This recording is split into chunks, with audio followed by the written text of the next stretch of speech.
کہ قرآن کریم کی جس آیت کو ہم نے 4 دن سے عنوان بنایا ہے، اس کا خلاصہ ایک جملہ، اور ایک ایسا جملہ جو تاریخ میں بار بار ہمارے سامنے کھل کے آیا، مگر 2 بڑی مثالیں اس کی دینا پڑیں گی، 2 نہیں سینکڑوں مثالیں، مگر 2 بڑی مثالیں اس کی دینا پڑیں گی۔ قرآن کہہ رہا کہ بعض لوگوں کا یہ مزاج ہوتا کہ پہلے وہ دعا کرتے ہیں، حجت خدا کا انتظار کرتے ہیں، حجت خدا کے لیے تڑپتے ہیں، اور جب حجت خدا آ جاتی ہے تو یہی انتظار کرنے والے، یہی دعا کرنے والے، یہی تڑپنے والے اس کے بدترین دشمن بن جاتے ہیں۔ تاریخ گواہی دے رہی کہ ہر دور میں یہ ہوا، مگر 2 بڑی مثالیں۔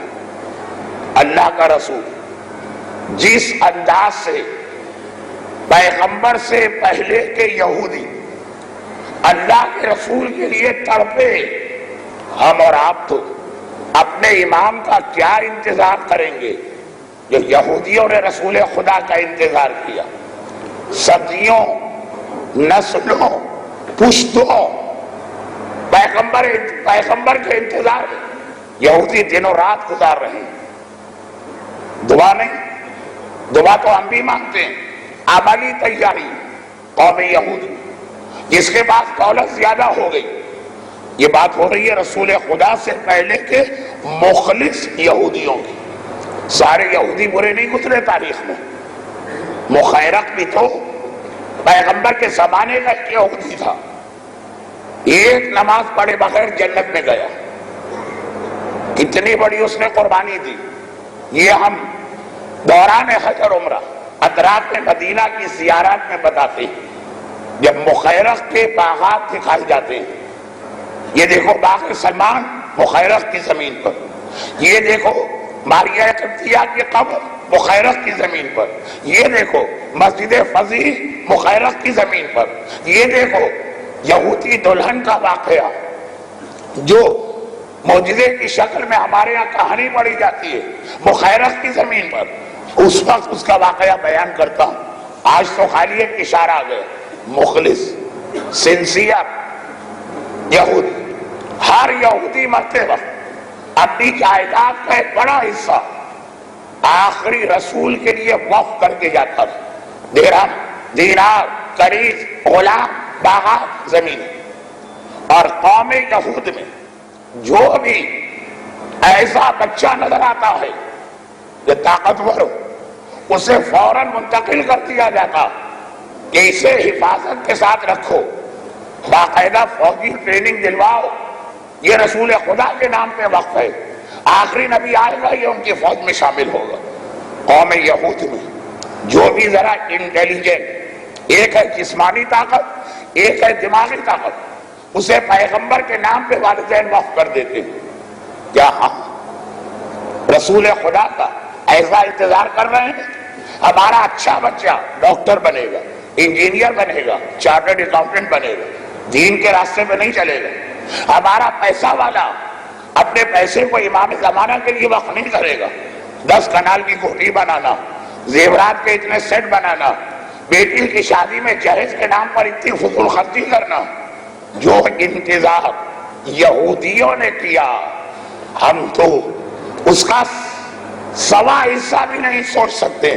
ایک چھوٹا سا جملہ ہے، بہت بڑا، اپنے آپ پہ کنٹرول کر رہا ہوں۔ پورا خیبر کا علاقہ یہودی بزرگوں نے رسول خدا کے لیے بنایا تھا۔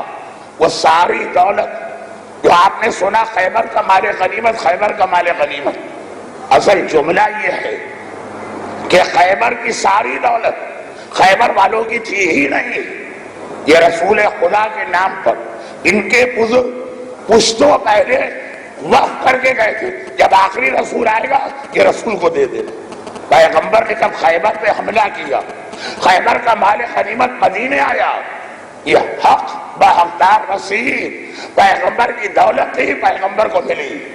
لیکن عجیب بات یہ ہے کہ مرحب و انتر اور ان کی ساری فوج رسول خدا کے نام پہ بنائی گئی تھی.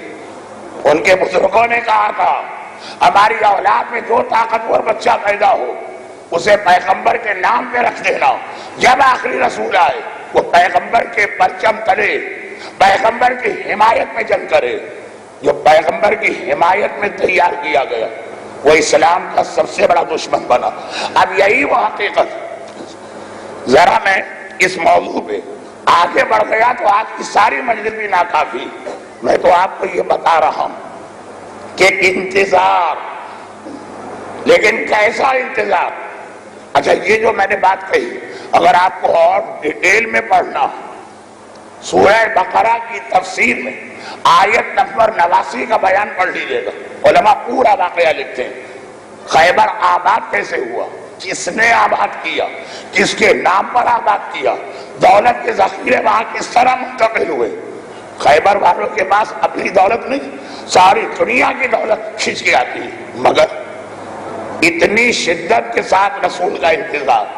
ہمارے یہاں بچت کا 5واں حصہ خمس کے نام سے نکالتے ہوئے یہ مومن کی جان جلتی، جبکہ پتا ہے کہ یہ گھوم کر دوبارہ ہم ہی میں خرچ کیا جائے گا.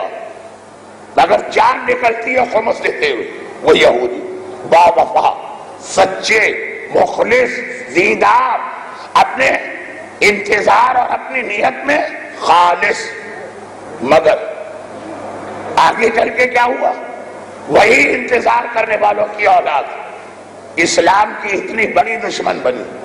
یہ بدر و احد کے کافر ابو جہل اور ولید کا نام مٹ گیا. یہودی آج تک مسلمانوں سے پیغمبر کا انتقام لے رہے ہیں.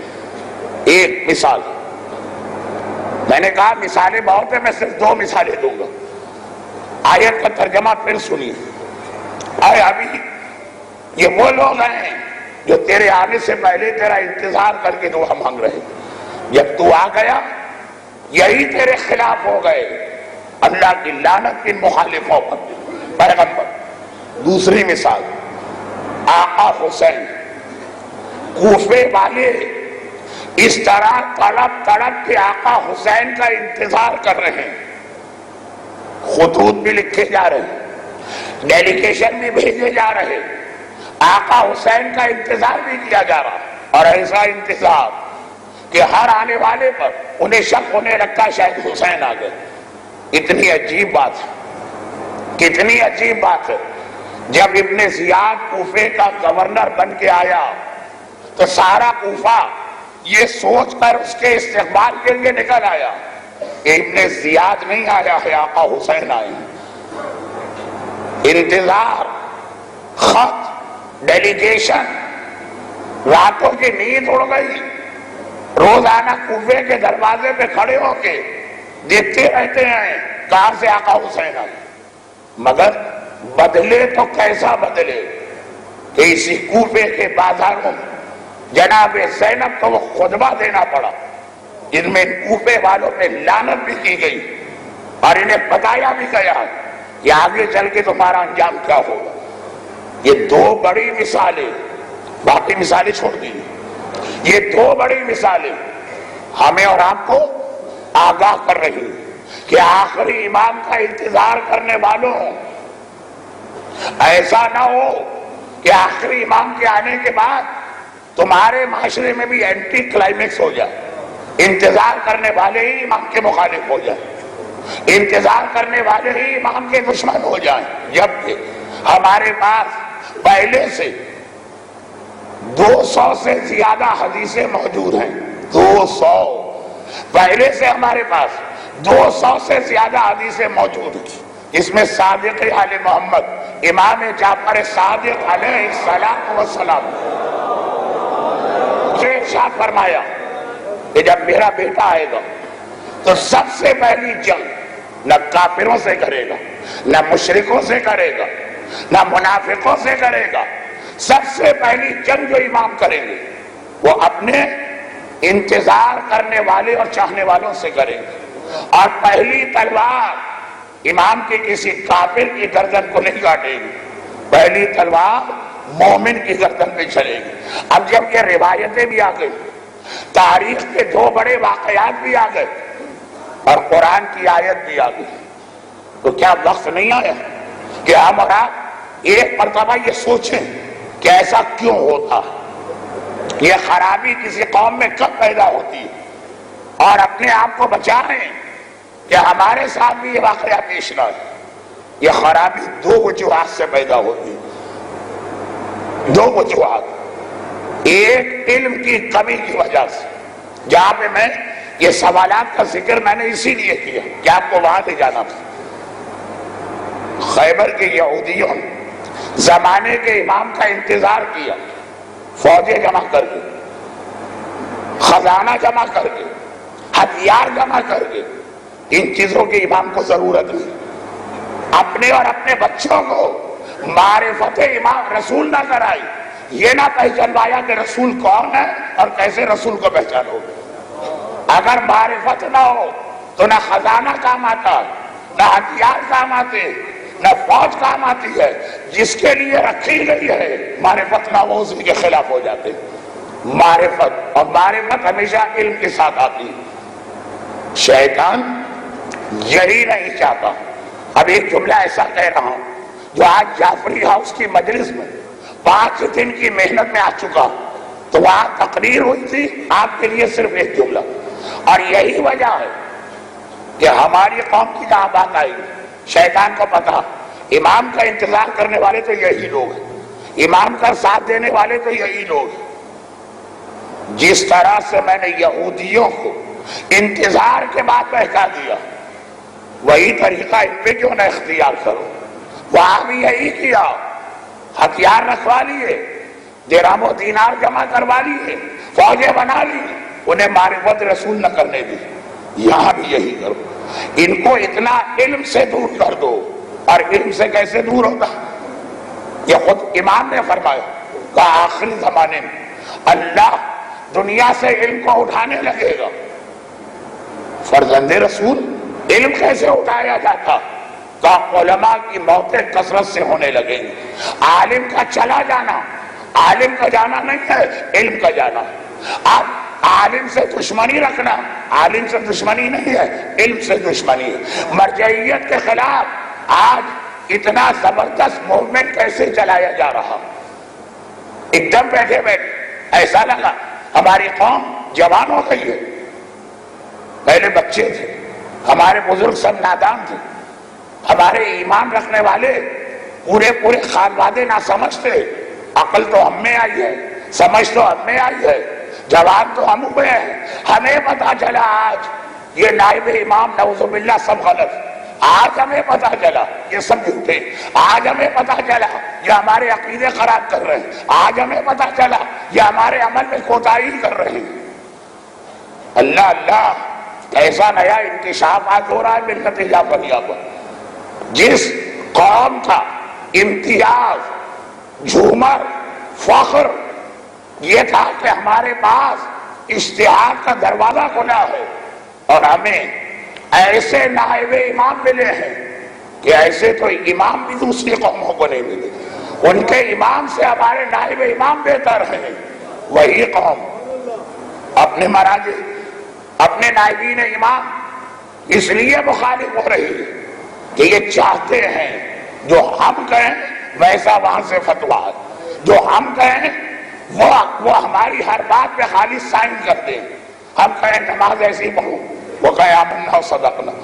ہم کہیں کہ میوزک کے بارے میں یہ نظریہ دو، وہ کہیں گے بالکل ٹھیک۔ یہ قوم یہود کی سب سے بڑی خرابی تھی۔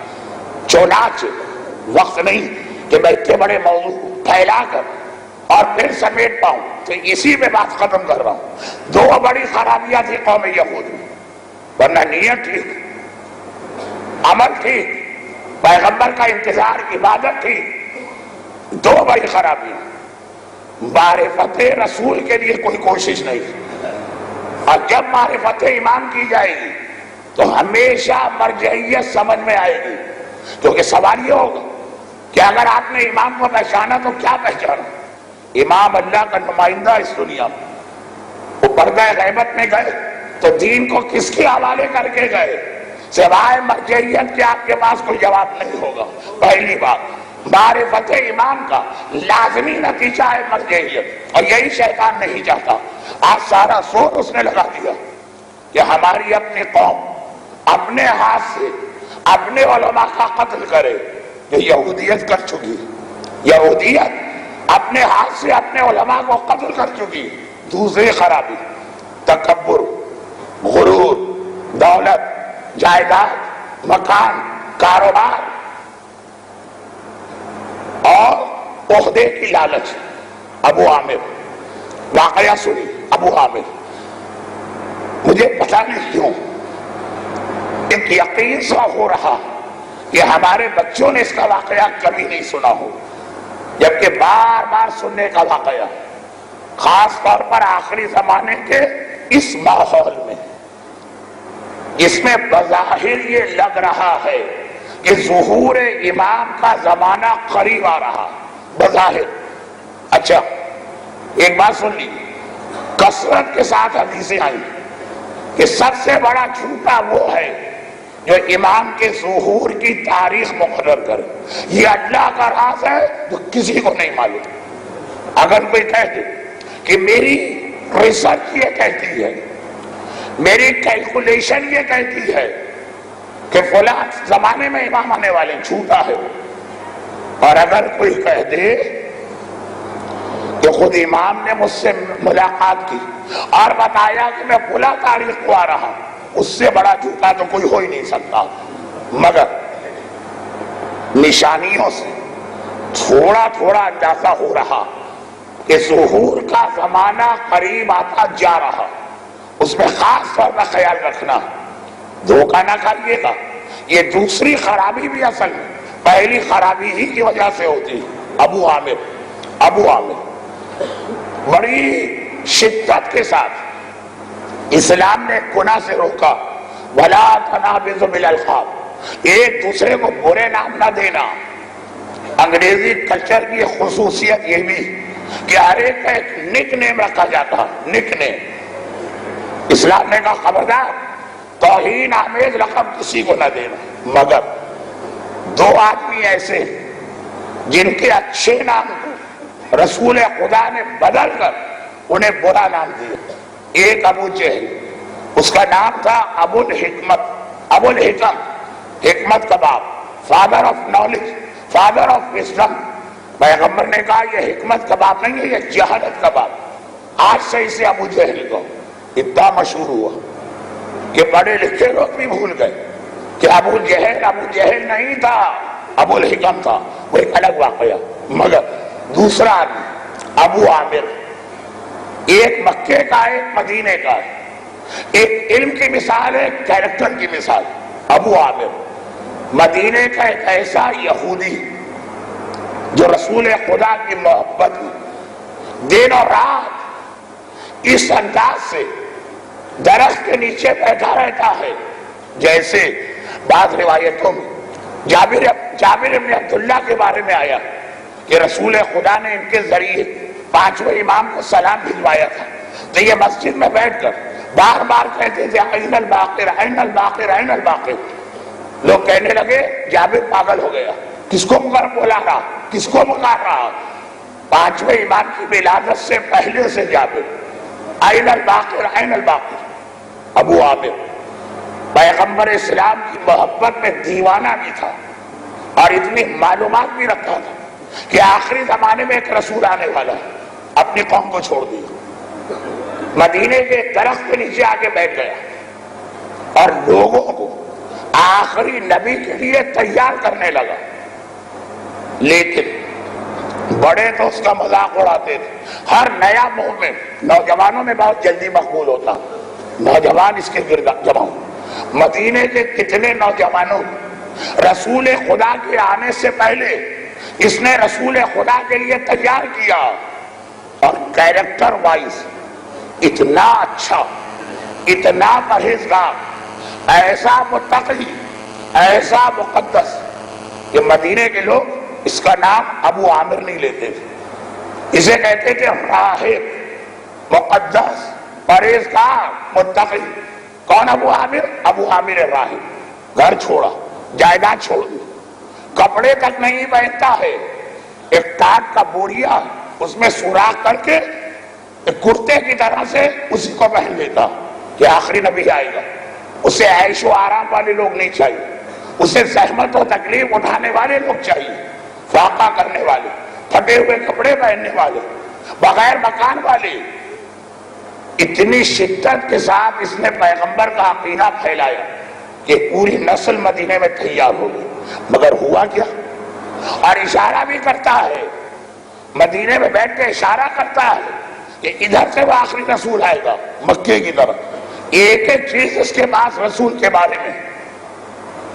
لیکن جب پیغمبر مدینے تشریف لائے تو اب اسے یہ توقع ہوئی کہ پیغمبر اسے بلا کے شاباش دے اور بڑا عہدہ دے کہ تم نے میرے لیے اتنی تیاریاں کروائی، اتنی قربانیاں دی، اتنا انتظار کیا، ایک پوری نسل تیار کر دی. اس کے حساب سے جو توجہ اسے چاہیے وہ رسول نے نہیں کی. اب یہی پیغمبر کا مخالف ہوا، کہنے لگا یہ جھوٹا رسول ہے، یہ وہ رسول ہی نہیں ہے جس کی میں خبر دے رہا ہوں. اس پر ایمان رکھنے والے، اس کی باتوں میں یقین رکھنے والے، وہ سب پیغمبر کے ساتھی بن گئے، کیونکہ نشانیاں بتاتا تھا نا. وہ ساری نشانیاں رسول میں آئی. جس نے دوسروں کو رسول خدا کا ساتھی بنایا خود پیغمبر کے خلاف ہو گئے. کہنے لگا میں اسے رسول نہیں مانتا ہوں. کیوں؟ پیغمبر نے اسے عہدہ نہیں دیا، پیغمبر نے اسے کوئی منصب نہیں دیا، پیغمبر نے اسے کوئی پوسٹ نہیں دی. اتنا خلاف ہوا کہ مدینے والوں کو اب الٹا گمراہ کر رہا، اب الٹا بہکا رہا. اس کی بات میں نہ آنا، یہ رسول نہیں ہے، یہ حکومت حاصل کرنے کے لیے جھوٹی باتیں کر رہا. مدینے والوں نے توجہ نہ دی، یہ مکہ گئے. ابو جہل اور ابو لہب کو بھڑکا کر مدینے پہ حملہ کرا تھا. حتیٰ جنگ احد میں یہ واحد آدمی تھا مدینے کا رہنے والا ہے، مکے کے کافروں کے لشکر میں شامل ہو کے آیا. اور جب احد میں کافروں کو شکست ہوئی اور اس نے دیکھا اب مکے والوں میں طاقت نہ رہی تو یہ شام چلا گیا. عیسائی حکمران کو مجبور کیا مدینے پہ حملہ کیا جائے. ایسا سخت مدینے کا دشمن، ایسا سخت رسول خدا کا دشمن. پیغمبر نے ایک مرتبہ کچھ نوجوانوں سے پوچھا میرے آنے سے پہلے ہی تم میرا انتظار کیوں کر رہے تھے؟ کس نے تمہیں بتایا؟ کہا یا رسول اللہ ابو عامر راہب ہے. پیغمبر نے کہا خبردار اسے راہب نہ کہو، وہ فاسق ہے، فاسق، وہ کردار بیکار ہے جو پوسٹ اور عہدے کی تمنا رکھتا ہے. وہ آج میرا سب سے بڑا دشمن ہے، اس لیے کہ اس کو عہدہ چاہیے، پوسٹ چاہیے.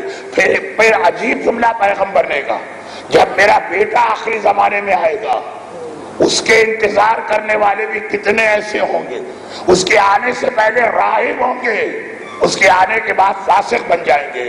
تو ہمارے سامنے دو مثالیں جو آ رہی اس کو ذرا آگے بڑھائیں. اور وہ یہ کہ اگر ہم نے امام زمانہ کا صحیح انتظار نہ کیا تو ایسا نہ ہو ابو عامر کی طرح سے سب سے زیادہ انتظار کرنے والے امام کے دشمن ہو جائیں.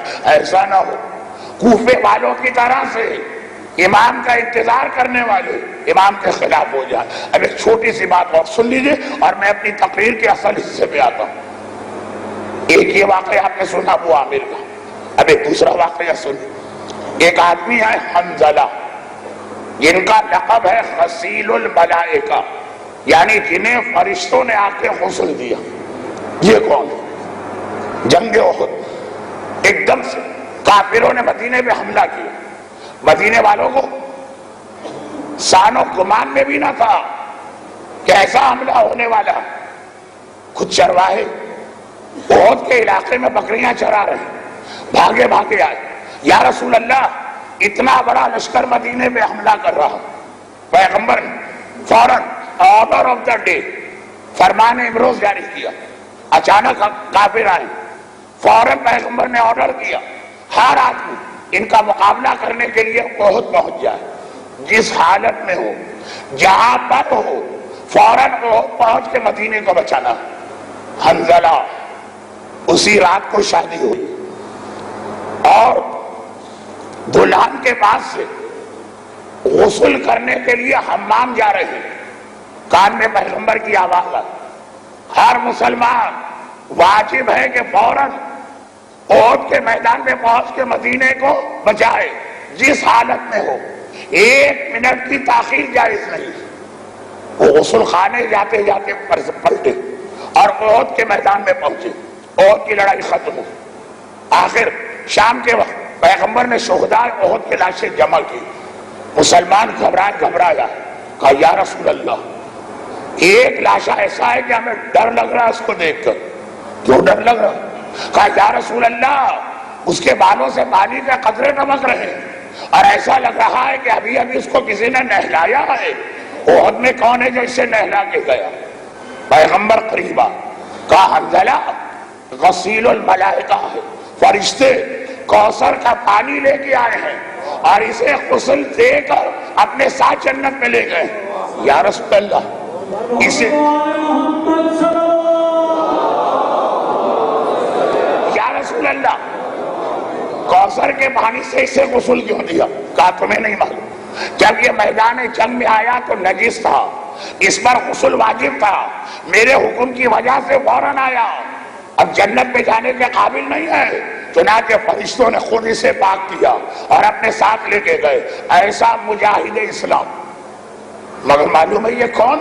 یہ اسی ابو عامر کا بیٹا، باپ دشمن اور ایسا دشمن، راہب سے فاسق بنا، پیغمبر نے مدینے سے نکالا، وہ احد کے میدان میں مدینے کا رہنے والا مکے کے لشکر میں آیا، اور بیٹا اسی احد کے میدان میں مسلمانوں کے لشکر میں آیا۔ ایک پیغام پیغمبر نے دیا کہ برے باپ کے اچھے بیٹے پیدا ہوتے ہیں، اچھے باپ کے یہاں برے بیٹے پیدا ہوتے ہیں۔ برحمتک یا ارحم الراحمین وصلی اللہ علی محمد وآلہ الطاہرین۔